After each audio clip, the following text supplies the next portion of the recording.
देखो, परमेश्वर हर शाम को कितनी खूबसूरत बनाते हैं। ये मुझे उनके महान प्रेम के बारे में बताती है, जो मेरे लिए है, तुम्हारे लिए है। परमेश्वर जिन्होंने ये सब रचा है, पता नहीं वो मुझे देखते भी होंगे। जानना तो दूर की बात है। परमेश्वर शायद किसी पवित्र व्यक्ति को ही प्यार करेंगे, लेकिन मुझ जैसी को नहीं। रिवका, अगर तुम मेरे साथ उन 3 सालों तक रहती जिनमें उन्होंने हमें सिखाया।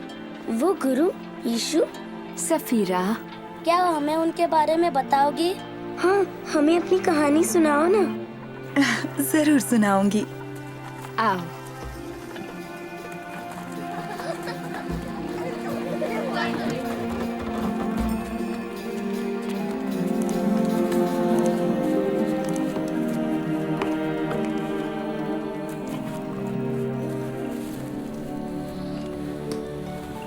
अच्छा, हमें शुरू से ही बताना होगा। यीशु से मिलने के बाद से? नहीं, हमें यीशु की कहानी को समझने के लिए शुरू से ही बताना होगा, जैसा कि पवित्र शास्त्र हमें बताता है। आरंभ में परमेश्वर ने पृथ्वी और इसके सारे पेड़ पौधों, पशुओं, पक्षियों और समुद्र में रहने वाले प्राणियों की रचना की।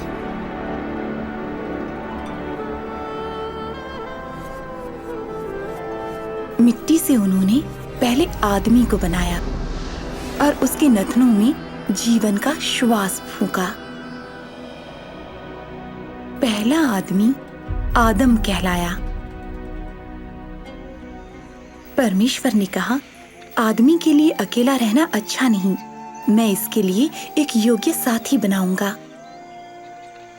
इसलिए परमेश्वर ने आदम की एक पसली ली और उससे उन्होंने स्त्री की रचना की, जिसका नाम हव्वा था। आदम और हव्वा परमेश्वर की उपस्थिति में एक सुंदर बगीचे में रहते थे, जिसे परमेश्वर ने उनके लिए बनाया था। परमेश्वर उनके साथ बाग में घूमते थे और बात करते थे, और वहाँ कोई दुख नहीं था, शोषण नहीं था और मृत्यु भी नहीं थी। परमेश्वर ने आदम से कहा, तू बाग के सब वृक्षों के फल खा सकता है, सिवाय भले या बुरे ज्ञान के वृक्ष के फल के। अगर तू उसका फल खाएगा तो अवश्य मर जाएगा।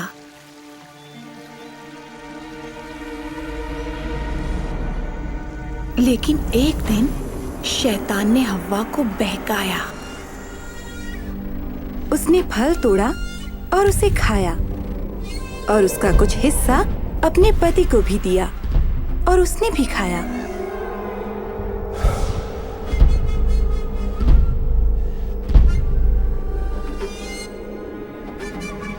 आदम और हव्वा की आज्ञा तोड़ने के शर्मनाक काम से बगीचे की शांति भंग हो गई।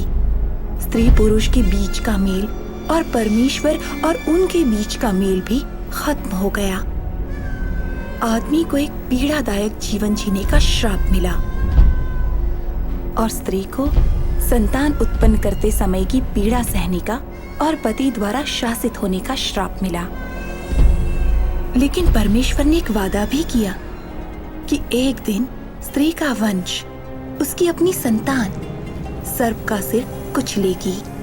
पवित्र शास्त्र में दयालु परमेश्वर अपनी सृष्टि के साथ अपना मेल और आदर फिर से स्थापित करने की योजना के बारे में बताते हैं।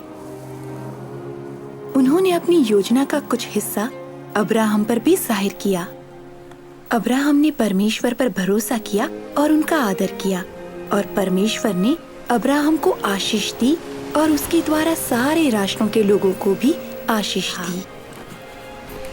एक दिन परमेश्वर ने अब्राहम की परीक्षा ली।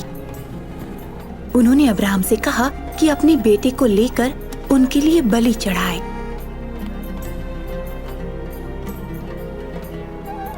अब्राहम जानता था कि परमेश्वर ने उसे इस पुत्र के द्वारा बहुत बड़ा वंश देने की प्रतिज्ञा की है, और इसके द्वारा सारी जातियों को आशीष देंगे।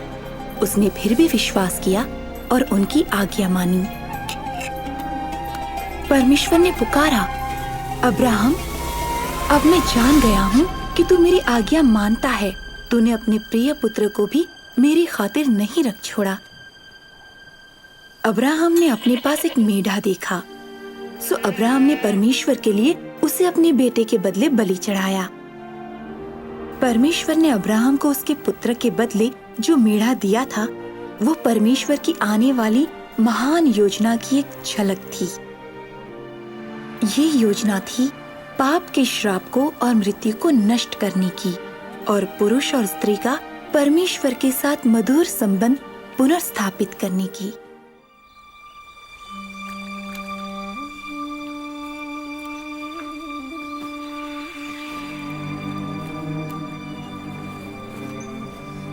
नासरत में एक युवती रहती थी जिसका विवाह यूसुफ नाम के व्यक्ति के साथ होना तय था। उसका नाम मरियम था।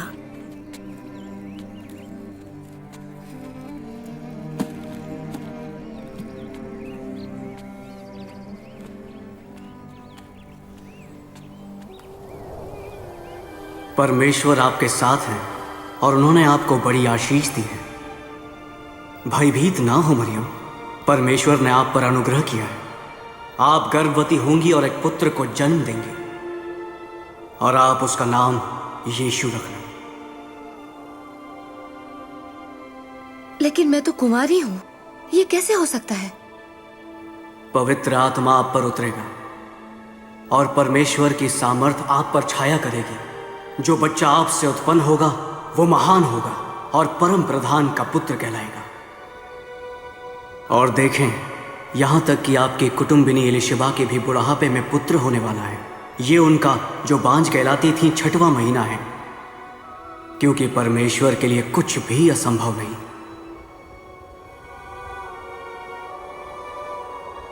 मैं परमेश्वर की दासी हूँ, जैसा आपने कहा वैसा ही मेरे लिए हो।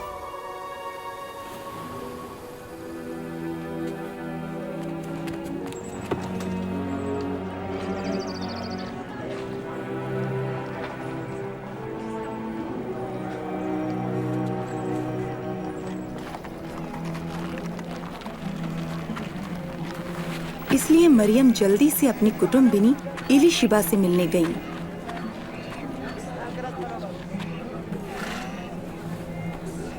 एलिशिबा, मरियम, बहन मरियम।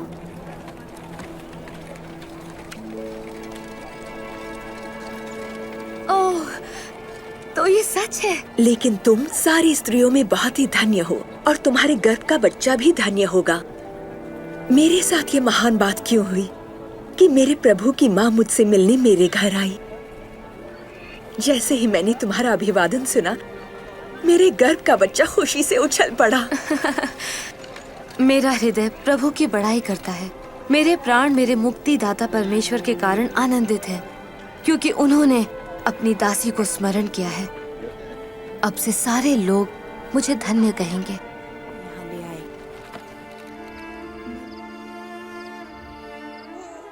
यीशु का जन्म बेथलेहम में ऐसी जगह पर हुआ जहाँ जानवर रखे जाते थे, क्योंकि यूसुफ और मरियम के लिए उनके रिश्तेदारों के यहाँ भी जगह नहीं थी। और स्वर्गदूतों के एक दल ने यीशु के जन्म की घोषणा की। जब उस बच्चे के खतने का समय आया तो उसका नाम यीशु रखा गया, जिसका अर्थ है परमेश्वर बचाता है। और मरियम और यूसुफ बच्चे को प्रभु को समर्पित करने के लिए आराधनालय में ले आए। और जब मैंने उनकी कहानी सुनी तो मैं जान गई कि यीशु एक सामान्य भविष्यवक्ता से कहीं बढ़कर हैं। स्वर्गदूत का क्या मतलब था जब उसने यीशु को परम प्रधान का पुत्र कहा? तो प्रभु की किसी स्त्री के साथ संबंध से तुम्हारा मतलब नहीं है? नहीं नहीं नहीं नहीं, याद रहे, मरियम एक कुंवारी थी। यीशु का गर्भ में आना वास्तव में परमेश्वर के आत्मा द्वारा अद्भुत कार्य था। परमेश्वर कुछ भी कर सकते हैं। क्या तुम्हें इस पर विश्वास नहीं? अपने अद्भुत जन्म के कारण हालांकि यीशु हमारी और तुम्हारी जैसे स्त्री से जन्मे थे, फिर भी वो कहीं ज्यादा थे। अपने पापों से पश्चाताप करो और बपतिस्मा लो और परमेश्वर तुम्हारे पाप क्षमा करेंगे।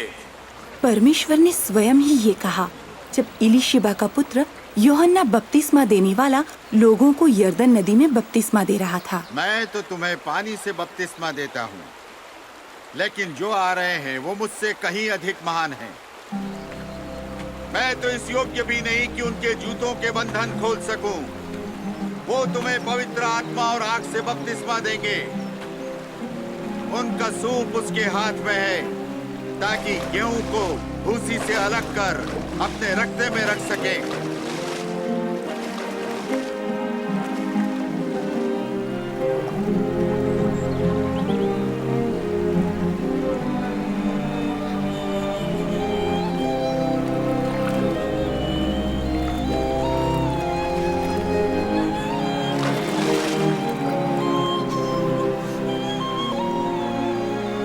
और पवित्र आत्मा यीशु पर एक कबूतर की तरह उतरा और स्वर्ग से एक आवाज आई और उसने कहा, तुम मेरे प्रिय पुत्र हो, मैं तुमसे प्रसन्न हूँ। अपने बपतिस्मे के बाद यीशु उस इलाके में घूमते रहे, लोगों को शिक्षा देते रहे और उनके संदेश उनके अधिकार को साबित करते थे।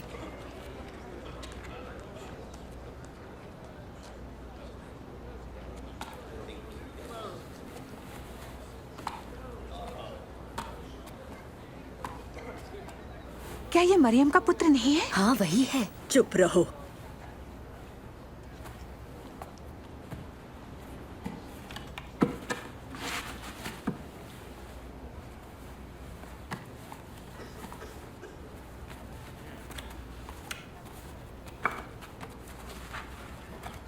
परमेश्वर का आत्मा मुझ पर है, क्योंकि उन्होंने मुझे दीनों को शुभ संदेश सुनाने के लिए चुना है। उन्होंने मुझे भेजा है कि मैं बंदियों को मुक्ति और अंधों को दृष्टि पाने का संदेश दूं, सताए हुए लोगों को मुक्त करने के लिए और यह घोषणा करने के लिए कि समय आ गया है जब परमेश्वर अपने लोगों को बचाएं। वो अच्छा बोलता है।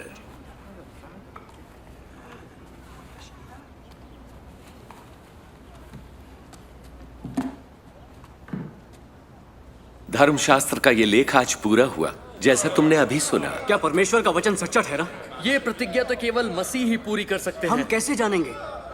उनके वचनों ने कईयों को सोचने पर मजबूर किया और उनके आश्चर्य कर्मों पर कई लोगों ने विश्वास किया।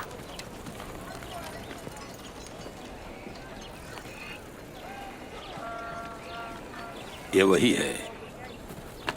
वो बाज नहीं आएगी।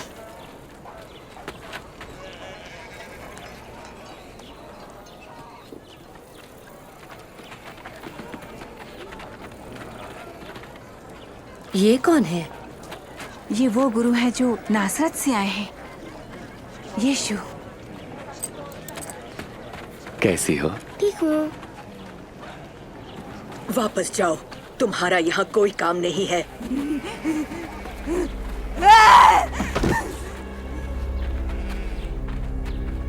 गुरु, उसे छोड़ दे। आप उसे देखकर अपने आप को अशुद्ध ना करें। मरियम, तुम हमसे क्या चाहते हो नासरत के यीशु? हम जानते हैं कि तुम कौन हो, परमेश्वर के पवित्र। चुप रहो।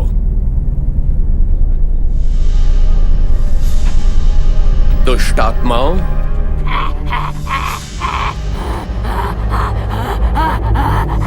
इस औरत में से निकल जाओ। वो मर गई। उसने उसे मार डाला। क्या वो उसे छूने जा रहे हैं? नहीं, एक पवित्र पुरुष को ऐसा काम नहीं करना चाहिए। मरियम, अब्राहम की बेटी,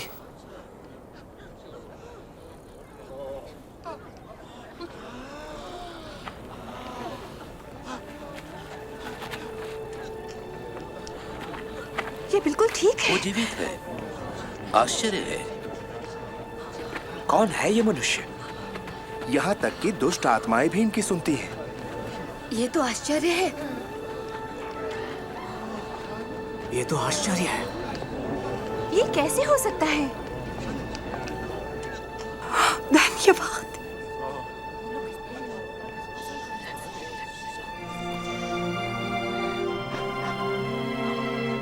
धन्यवाद।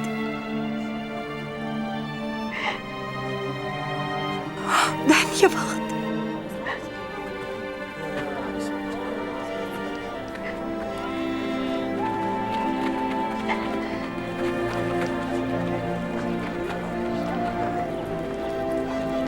के बाद से मैं उनकी अनुयायी बन गई। मैं वो करना चाहती थी जो परमेश्वर को अच्छा लगे।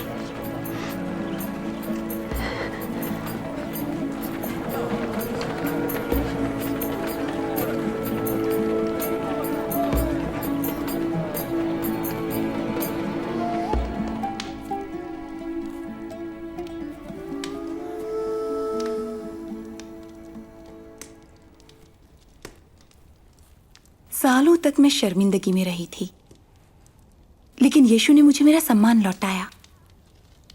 उनकी सामर्थ्य ने सब दुष्ट आत्माओं को बाहर निकाल दिया। ओह बच्चे। सफीरा, दीना, तुमने यीशु की शिक्षा को सुना और उनके आश्चर्य कर्मों को देखा। हाँ, तब तो तुम्हें पता ही होगा कि मैंने क्यों उनके लिए सब कुछ छोड़ दिया। और मैं ही अकेली नहीं थी। हम शारीरिक और आत्मिक रूप से भूखे थे और हमें कोई ऐसा चाहिए था जो हमें परमेश्वर की राह दिखाता। वर्षों की निराशा और संघर्ष के बाद हम में से कईयों ने तो आशा ही छोड़ दी थी। फिर भी यीशु जहां कहीं भी गए, उन्होंने आशा दी।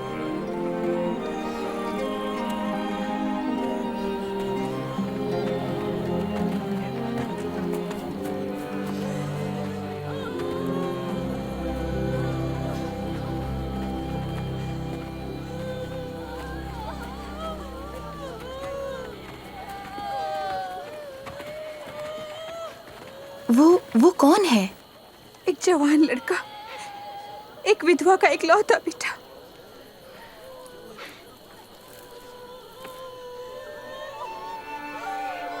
हे जवान, उठ।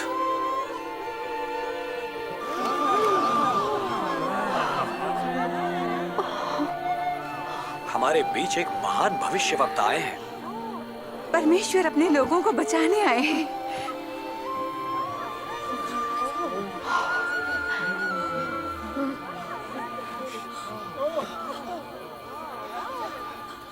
यदि तुम अपनों से प्रेम रखने वालों से प्रेम रखते हो, तो तुम्हें आशीष क्यों कर मिलेगी? पापी भी अपने प्रेम रखने वालों से प्रेम रखते हैं। और यदि स्वयं पर भलाई करने वालों की भलाई करते हो, तो तुम क्यों कर आशीष पाओगे? पापी भी ऐसा ही करते हैं। वो उसे कैसे छू सकते हैं? वो उससे कैसे बात कर सकता है? बेशर्म। नहीं, शत्रुओं से प्रेम रखो, उनका भला करो, उधार देकर वापसी की आशा न रखो, तब तुम्हें बड़ा प्रतिफल मिलेगा। तुम परम प्रधान परमेश्वर की संतान ठहरोगे। वो दुष्टों और आभार न मानने वालों पर भी कृपालु है। दयावंत बनो, जैसा तुम्हारा परम पिता दयावंत है। यीशु ने सिखाया कि परमेश्वर पापियों से दुश्मनों जैसा व्यवहार नहीं करते कि उन्हें नष्ट कर दिया जाए, बल्कि उन्हें खोई हुई भेड़ के समान समझते हैं और अपने गले में शामिल करने के लिए ढूंढते हैं। हमें पता नहीं था कि ऐसे लोगों को भी मान और प्यार दिया जाना चाहिए जो सदियों से तुच्छ जाने जाते थे, और विदेशी संस्कृति के मिश्रित लोग जो हमें नापसंद थे। ये पता चला जब यीशु ने सामरिया की यात्रा की। ये कौन औरत है जिसे सब घृणा करते हैं? ये एक सामरी है। क्या यही काफी नहीं है? चलो, हमें भोजन खरीदना है और हम नहीं चाहते कि गुरु को इंतजार करना पड़े।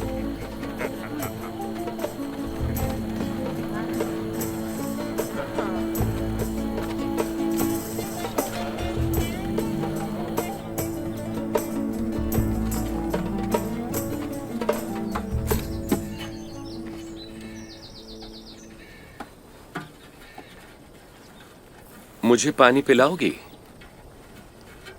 तुम एक यहूदी हो, मैं एक सामरी औरत हूँ। तुम मुझसे पानी कैसे मांग सकते हो? अगर तू जानती कि परमेश्वर क्या दे सकते हैं और जो तुझसे पानी मांग रहा है वो कौन है, तो उससे मांगती तो वो तुझे जीवन का जल देता। लेकिन तुम्हारे पास गहरे कुएं से पानी निकालने के लिए कुछ भी नहीं है। तुम पानी कहाँ से लाओगे? हमारे पूर्वज याकूब ने हमें ये कुआं दिया था। उसने, उसकी संतानों ने और उसकी भेड़ बकरियों ने इससे पिया। तुम याकूब से बड़े होने का दावा तो नहीं कर रहे हो ना? जो कोई ये जल पिएगा वो फिर प्यासा होगा, लेकिन जो जल मैं दूंगा उसे पीकर वो फिर कभी प्यासा न रहेगा। जो जल मैं दूंगा वो उसमें एक सोता बन जाएगा जो अनंत जीवन के लिए उमड़ता रहेगा। तो मुझे भी वो पानी दो कि मैं फिर कभी प्यासी ना रहूं और ना फिर मुझे यहाँ पानी भरने आना पड़े।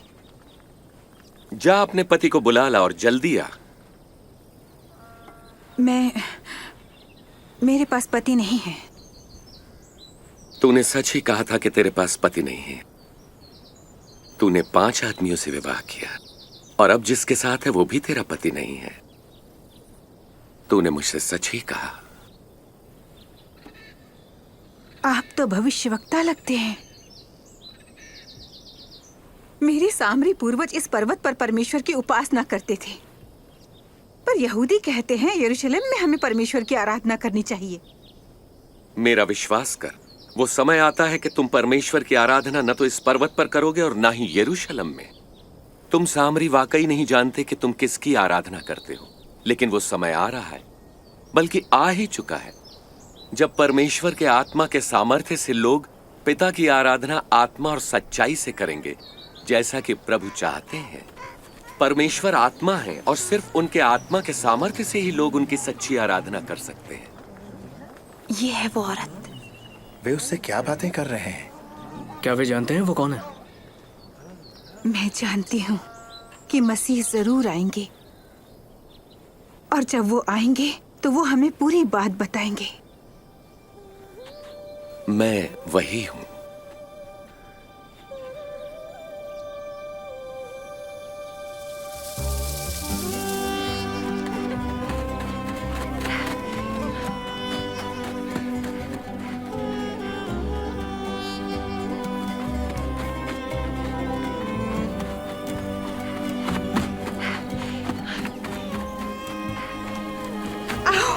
और देखो, उस आदमी ने जो कुछ मैंने किया वो सब बता दिया।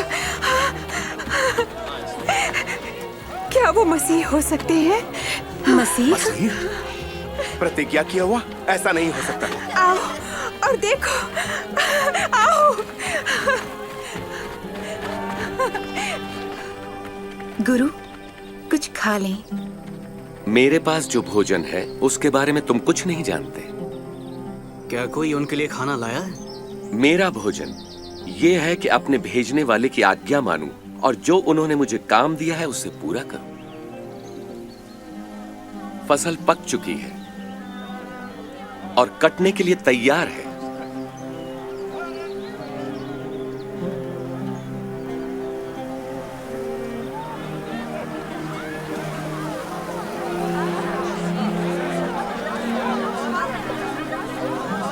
देखो कितने लोग आ रहे हैं। सामरियों के लिए भी कोई शुभ समाचार है?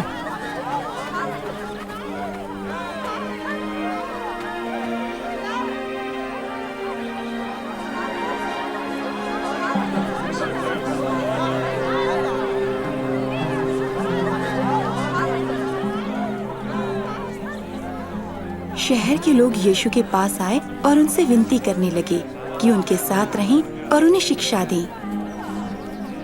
हम वहाँ 2 दिन रहे और बहुत से सामरियों ने उन पर विश्वास किया। तुम में से कौन चिंता करके अपनी आयु बढ़ा सकता है? जब तुम ये छोटा सा काम नहीं कर सकते तो फिर बाकी की चिंता क्यों करते हो?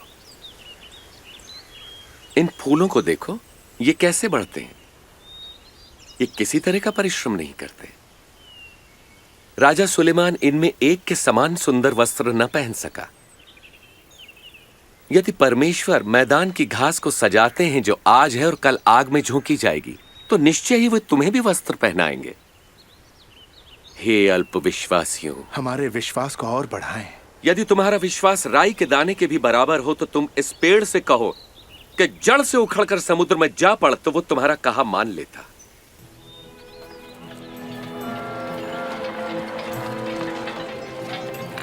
पाप में गिराने के लिए परीक्षाएं अवश्य आती हैं, परंतु हाय उस मनुष्य पर जिसके द्वारा वो आती है। जो किसी के लिए पाप का कारण बनता है, उसके लिए यही ठीक है कि उसके गले में भारी पत्थर लटकाकर उसे समंदर में डाल दिया जाए। परमेश्वर का राज्य किसके समान है? ये कुछ ऐसा है जैसे किसी मनुष्य ने राई का एक दाना अपने खेत में बो दिया और उसका पौधा बड़ा होकर ऐसा पेड़ हो जाता है कि पक्षी आकर उसकी डालियों पर बसेरा करते हैं। मुझे नहीं पता वो किस बारे में बात कर रहा है। चुंगी लेने वालों और पापियों के साथ क्यों खाता पीता है? पापी? स्वस्थ लोगों को वैद्य की आवश्यकता नहीं होती, परंतु रोगियों को है। जो बहिष्कृत है, मैं उनको पश्चाताप का संदेश देने आया हूं, सम्मानितों को नहीं।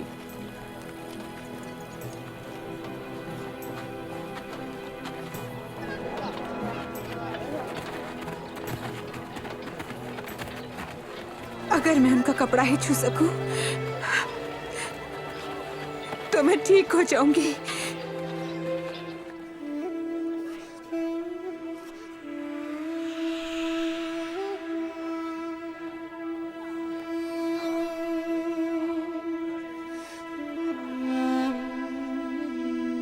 किसने मुझे छुआ? किसी ने मुझे छुआ है। मैं जानता हूं कि मुझसे सामर्थ्य निकली है।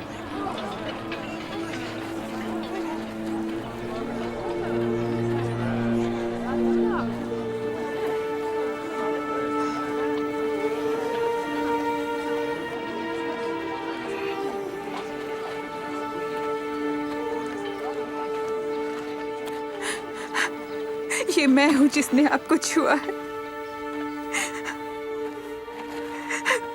मैं 12 साल से लहू बहने से परेशान थी।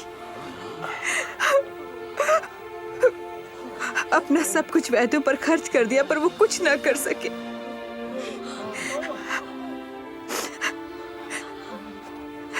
लेकिन जब मेरी उंगलियों ने आपके दामन को छुआ, मैं चंगी हो गई।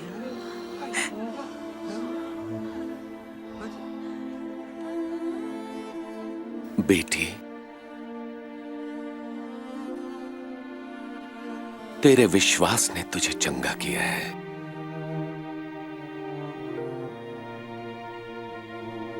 शांति से जा।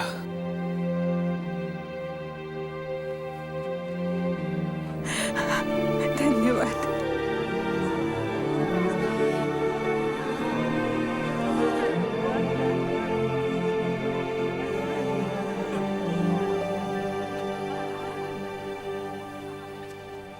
उन्होंने उसे बेटी कहा? हाँ, जो हमारे नियम के अनुसार 12 सालों से अशुद्ध थी। उन्होंने उसकी शर्मिंदगी देखी और उसे इज्जत दी। मैं नहीं जानती कि किससे उसे चंगाई मिली, यीशु की सामर्थ्य से या उनकी दया से। ऐ मेरे लोगों, भयभीत ना हो। परम पिता की यह इच्छा है कि तुम्हें राज्य दें।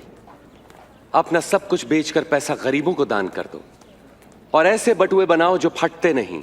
स्वर्ग में धन इकट्ठा करो जहां वो घटता नहीं, क्योंकि कोई चोर वहां नहीं पहुंच सकता, न ही कीड़ा उसे नष्ट कर सकता है। जहां तुम्हारा धन होगा वहीं तुम्हारा मन भी लगेगा।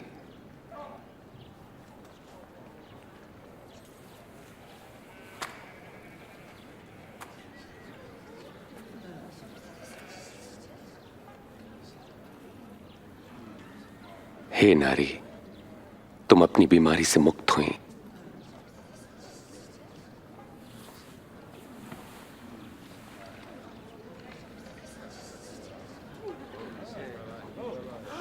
देखो, देखो वो चंगी हो गई। ये तो चमत्कार है। देखो वो चंगी हो गई। आओ देखो। एक और चमत्कार। प्रभु की महिमा हो। 18 साल परमेश्वर आपको सुखी रखें गुरुजी। 6 दिन हैं जिनमें हम काम कर सकते हैं, इसलिए उनमें से किसी दिन आकर चंगे हो जाना, लेकिन विश्राम के दिन नहीं। अरे कपटियों, क्या विश्राम के दिन तुम में से हर कोई अपने गधे या बैल को खोलकर उन्हें पानी पिलाने नहीं ले जाता? और यहां पर यह स्त्री जो अब्राहम के वंश से है, जो 18 वर्ष तक शैतान के बंधन में थी, क्या विश्राम के दिन उसे मुक्त करना उचित न था?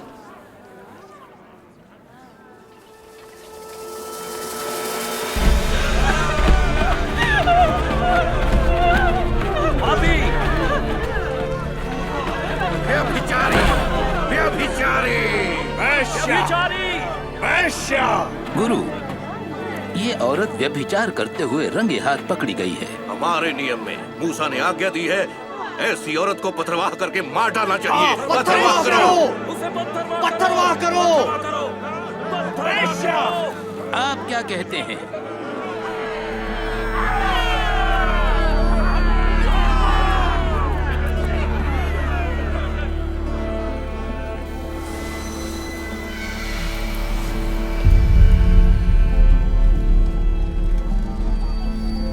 गुरु, हमारे पास 2 लोगों की गवाही भी है।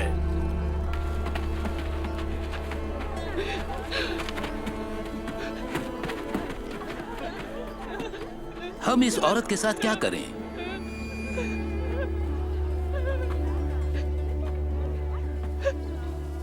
तुम में से जिसने कभी कोई पाप न किया हो, वही उसे सबसे पहले पत्थर मारे।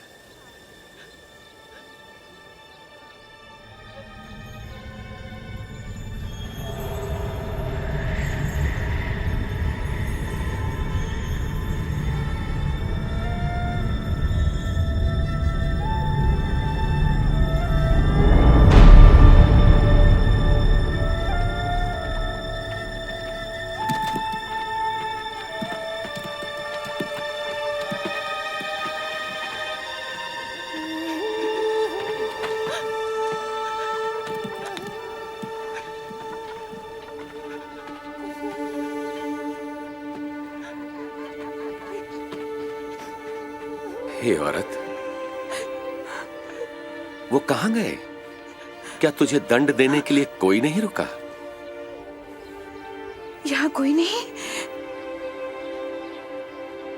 तो मैं भी तुझे कोई दंड नहीं देता।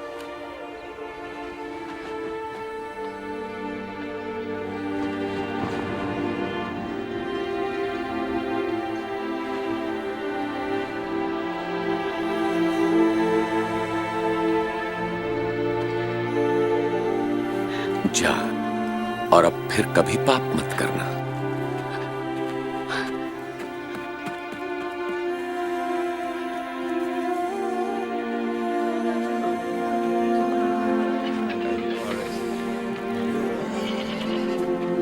मुझे ऊपर उठाओ। आजा मेरे कंधे पर। क्या आप तुम देख सकते हो? मैं यीशु को देख सकता हूँ। वो नियमों को तोड़ता है। एक बीज बोने वाला बीज बोने निकला। विश्राम दिन का उल्लंघन करता है। बोते हुए कुछ बीज मार के किनारे गिरे और पापियों के साथ रहता है। और कुछ अगर हम उसे ऐसे ही जाने देंगे तो हर कोई उस पर विश्वास कर लेगा और रोमी अधिकारी कार्रवाई करेंगे और हमारे मंदिर को तोड़ देंगे। अच्छी भूमि पर गिरे और सभी पौधों ने उगकर वो यीशु को फांसने और उनके पीछे चलने वालों को रोकने में असफल रहे, लेकिन उन्होंने उनके मसीह होने के दावे को रोकने का इरादा कर लिया और उन्होंने एक ऐसे आदमी को ढूंढ लिया जो उन्हें धोखा देने के लिए तैयार हो गया।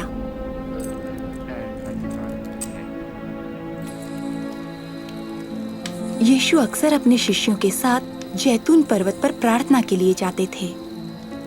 उस रात वो बहुत परेशान दिखाई दे रहे थे।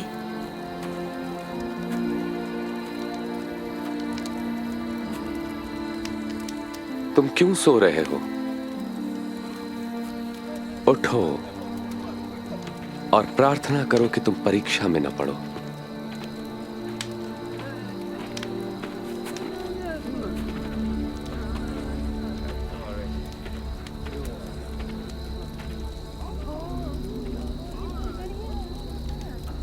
यहूदा,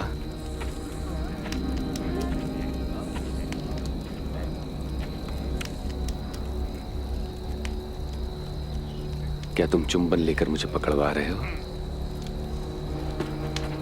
गुरु, क्या हम तलवार चलाएं? चलो इसे पकड़ लो। बस बहुत हो गया।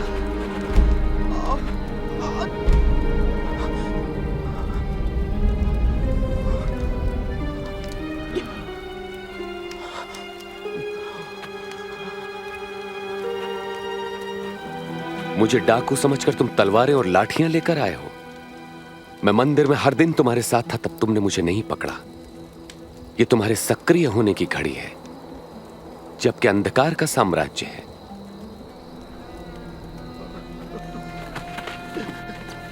पकड़ लो इसे।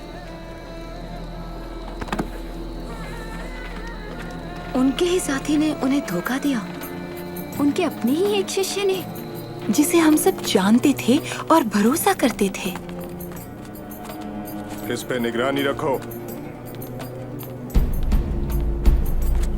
उस रात पहरेदारों ने उनका मजाक उड़ाया और उन्हें मारा। तुझे किसने मारा बता जरा। भविष्यवाणी कर, अब कौन तुझे मारेगा? बस करो, ये सब बंद करो, इसे सभा के सामने लाओ।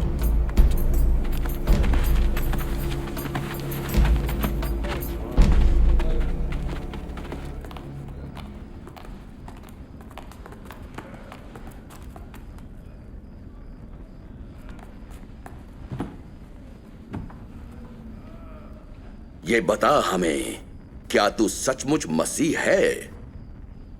यदि मैं बताऊंगा तो तुम विश्वास न करोगे। यदि मैं तुमसे प्रश्न पूछूं तब तुम उत्तर न दे सकोगे। लेकिन अब से मैं निश्चय ही सर्वशक्तिमान परमेश्वर के दाहिनी ओर बैठूंगा। तो तू क्या परमेश्वर का पुत्र है? हां, मैं हूं। उसने परमेश्वर की निंदा की है। तुम लोगों ने परमेश्वर की निंदा सुनी। हमने खुद अपने कानों से उसे कहते सुना है। वो दोषी है और उसे मृत्यु दंड मिलना ही चाहिए। हम इसे पिलातुस के पास ले जाएंगे। हाँ, ले जाओ इसे। इसलिए वो उन्हें रोमी शासक पुन्तियुस पिलातुस के पास ले गए। एक निर्दयी शासक पिलातुस, जो हजारों को क्रूस पर चढ़ाने के लिए जिम्मेदार था। और तुम लोग मुझसे इतनी सुबह सुबह क्या चाहते हो? हमने इस आदमी को लोगों को बहकाते पकड़ा है। इसने मंदिर के बाजार में खलबली मचा दी। हमने उसे दोषी पाया। हमने इसे लोगों को कर देने से मना करते और अपने को मसीह और राजा कहते हुए सुना है। राजा? क्या तू इन यहूदियों का राजा है? तुमने खुद कहा। कैसर के सिवा हमारा कोई हमारे राजा नहीं। कानून के अनुसार वो मृत्यु दंड का अधिकारी है, क्योंकि वो अपने आप को परमेश्वर का पुत्र कहता है।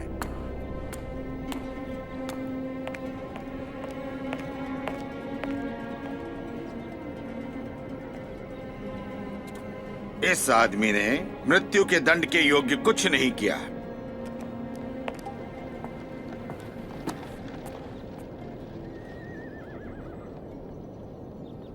इसलिए मैं उसे पिटवाकर छोड़ देता हूं।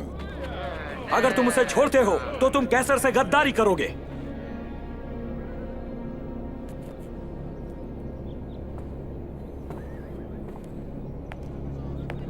उसे क्रूस पर चढ़ाओ। उसे क्रूस पर चढ़ा दो।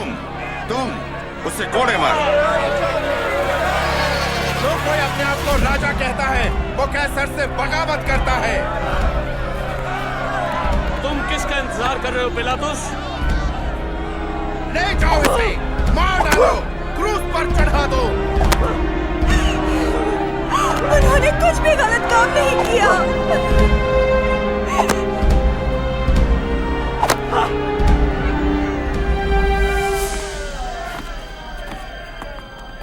उसे क्रूस पर चढ़ाओ।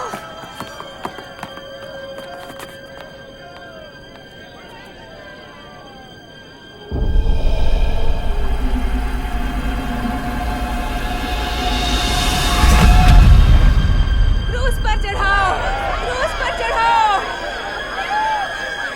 पीछे पीछे हटो। पीछे पीछे हटो। उससे दूर रहो।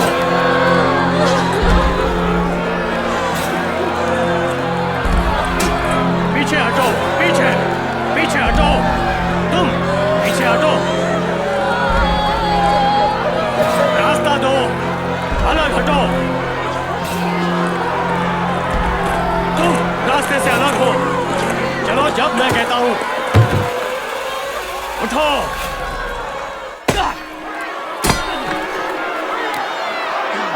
तुम उठाओ इसे। चलो आगे बढ़ो।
हे पिता, इन्हें क्षमा कर।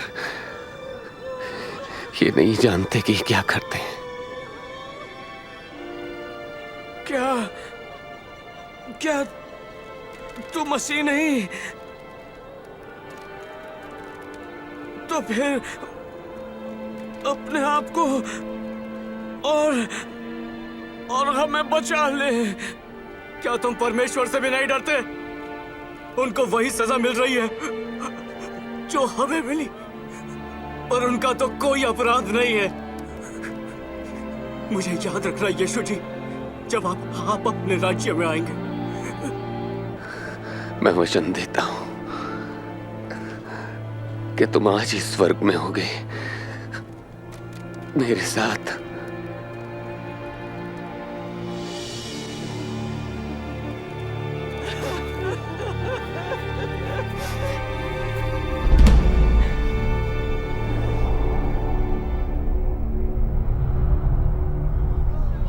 और दोपहर से लगभग 3 घंटे तक सारे देश में अंधकार छाया रहा।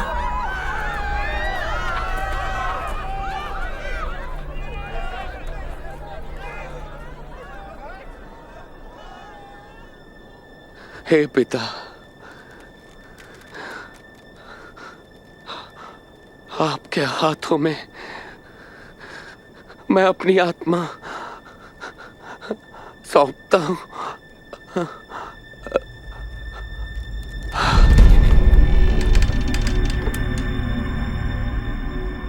परमेश्वर की महिमा हो। निश्चय ही ये एक धर्मी मनुष्य थे।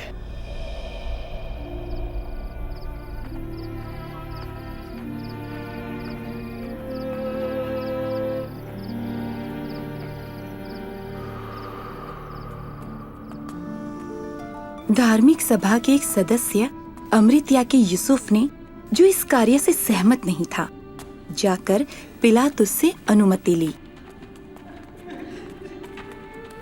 कि प्रभु यीशु के मृत शरीर को विश्राम के दिन से पहले ही कब्र में रखा जा सके।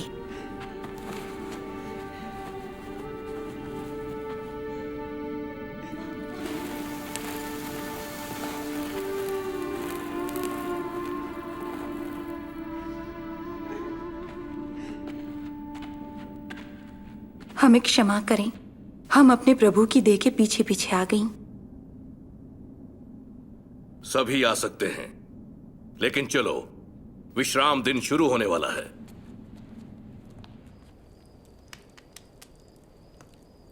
उन्होंने उसे क्यों मारा? अगर वो परमेश्वर की ओर से थे, तो उन्होंने उन्हें खुद को क्यों मारने दिया? मैंने ये सारे प्रश्न पूछे। यीशु के पास दुष्ट आत्माओं के ऊपर अधिकार था, यहाँ तक कि मुर्दे भी उनकी सुनते थे। क्या वो ये सब रोक नहीं सकते थे? मैं 3 साल तक उनके पीछे चलती रही कि शायद यही वो प्रतिज्ञा किए हुए मसीह हों, लेकिन अब तो वो जा चुके थे। अब मैं कहां जाऊं? ये बड़ी दुख भरी कहानी है, लेकिन इसका एक महिमामयी अंत है।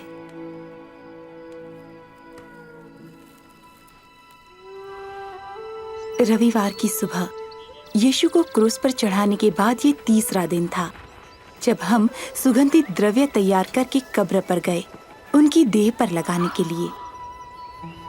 कब्र का पत्थर हटा हुआ है।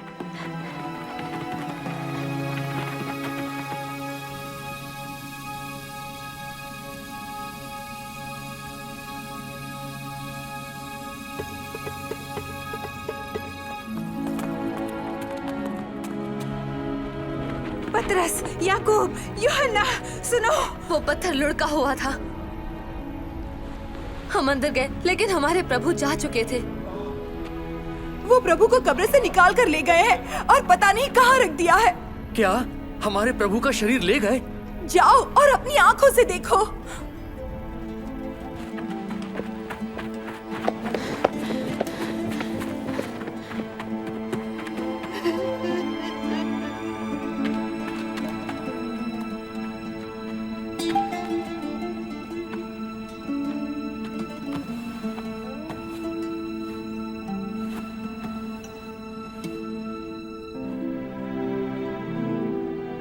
कब्र की अच्छी तरह जांच करने के बाद पतरस दूसरे शिष्यों के पास लौटा, लेकिन मैं बाहर ही खड़ी रही, हैरान और रोती हुई।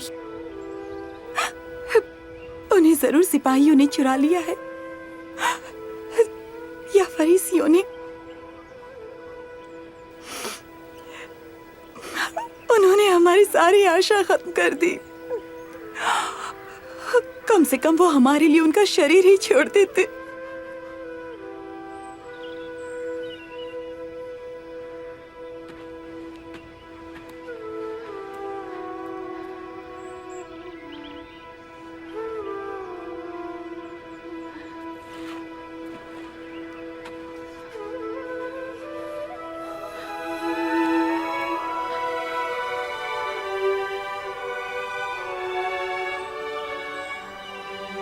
हे नारी, तू रो क्यों रही है?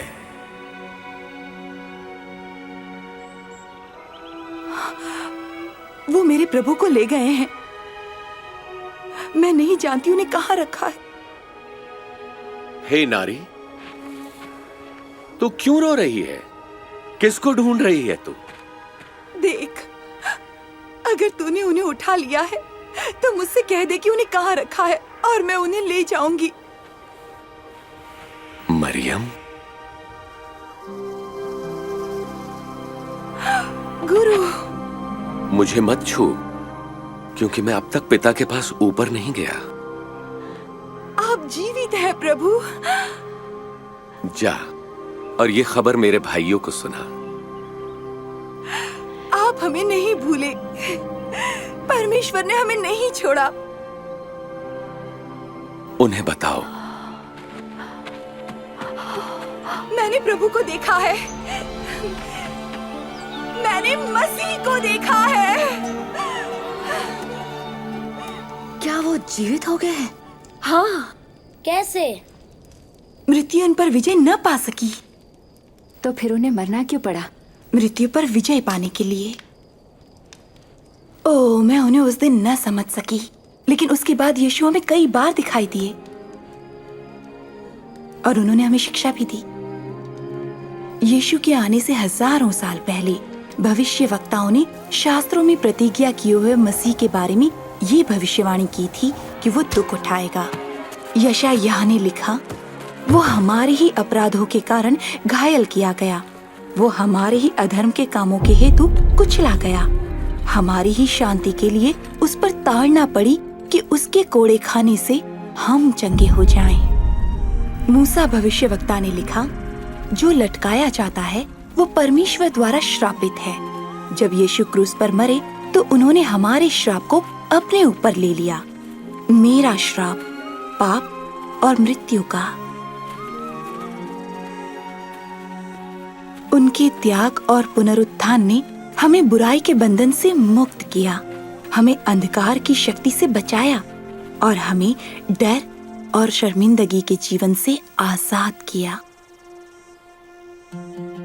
ये वो आशीष है जिसकी प्रतिज्ञा परमेश्वर ने हमारे पूर्वज अब्राहम से की थी, जब उन्होंने कहा था कि पृथ्वी के सारे लोग उनके द्वारा आशीष पाएंगे। सारे लोग? स्त्रियां भी? यीशु ने मुझे अब्राहम की बेटी कहा। तुम एक प्रिय बेटी हो, एक बेटी जिसे वो आशीष देना चाहते हैं, जैसे कि उस औरत को उन्होंने 12 साल की बीमारी से मुक्त किया, या मेरी जैसी। हम में से किसी को भी डर या शर्मिंदगी का जीवन जीने की जरूरत नहीं है। अब हमें छुपे रहने की जरूरत नहीं है। यीशु ने स्वयं कहा, परमेश्वर का आत्मा मुझ पर है, क्योंकि उन्होंने मुझे दीनों को शुभ संदेश सुनाने के लिए चुना है। उन्होंने मुझे भेजा है कि मैं बंदियों को मुक्ति और अंधों को दृष्टि पाने का संदेश दूं, सताए हुए लोगों को मुक्त करने के लिए और यह घोषणा करने के लिए कि समय आ गया है जब परमेश्वर अपने लोगों को बचाए।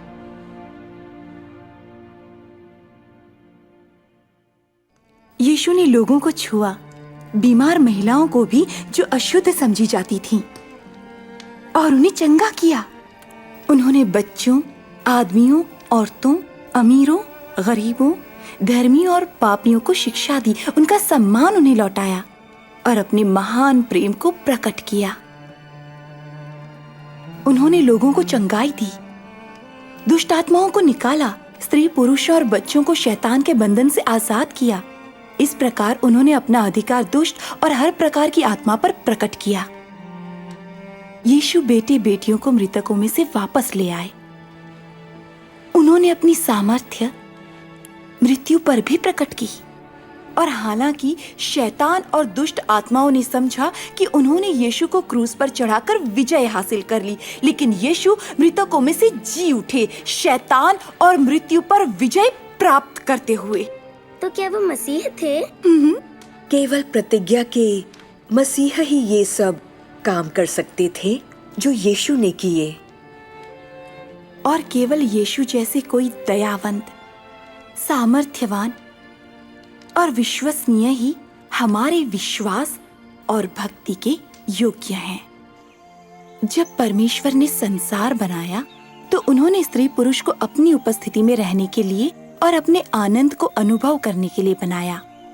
ये उनकी योजना थी। लेकिन हमने उनका विश्वास नहीं किया और उनकी आज्ञा नहीं मानी। इस शर्मनाक काम ने हमें परमेश्वर से अलग कर दिया और स्त्री पुरुष के प्रगाढ़ संबंध को बिगाड़ दिया। हमने भी इस आज्ञा उल्लंघन को जारी रखा। पवित्र शास्त्र कहता है, कोई भी ऐसा नहीं जिसने पाप न किया हो। पाप का परिणाम मृत्यु और परमेश्वर से अलग होना है। लेकिन परमेश्वर संतुष्ट या प्रसन्न नहीं थे कि हम उनके प्रेम से अलग होकर शर्मिंदगी या डर में जिए। इसीलिए जैसे उसने अब्राहम के बेटे के बदले मेमने की बलि का उपाय किया था, वैसे ही परमेश्वर ने यीशु मसीह को हमारे बदले मरने भेजा। यीशु के जीवन, मृत्यु और जी उठने ने परमेश्वर और जो उनके पीछे चलना चाहते हैं उनके संबंधों को फिर से बहाल किया। और परमेश्वर के साथ हमारा ये संबंध कभी खत्म नहीं होगा, चाहे हम मर भी जाएं। क्रूस पर चढ़े अपराधी ने जब वो मर रहा था तो यीशु पर विश्वास किया और यीशु ने उससे प्रतिज्ञा की, तू आज ही मेरे साथ स्वर्ग में होगा। जो अपना विश्वास यीशु में रखते हैं वो अनंत दंड से बच जाएंगे और परमेश्वर के साथ हमेशा के लिए रहेंगे। कैसे? विश्वास के साथ उनके पीछे चलने से। पर वो मुझे कैसे अपनाएंगे? मुझे और मरियम को भी स्वीकार किया है। मैं कैसे जानूंगी? उनका विश्वास करो, उनसे पूछो, उनसे बात करो।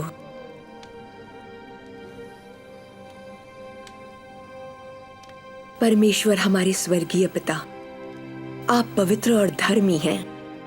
धन्यवाद आपका कि आप मुझसे प्रेम करते हैं। मैंने आपके विरुद्ध पाप किया है। आपका धन्यवाद कि आपने प्रतिज्ञा किए हुए मसीह को भेजा कि वो शर्मिंदगी और अपराध बोध को नष्ट कर दें। आपका धन्यवाद कि वो मेरे बदले मरे। मैं अपने जीवित उद्धारकर्ता के पीछे चलना चाहता हूँ।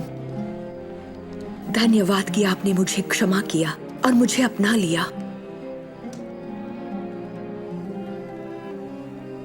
आमीन। आमीन। आमीन।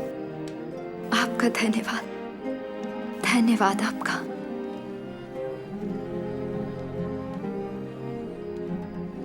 यीशु ने कहा, मेरी भेड़ें मेरी आवाज सुनती हैं, मैं उन्हें जानता हूं, वो मेरे पीछे चलती हैं।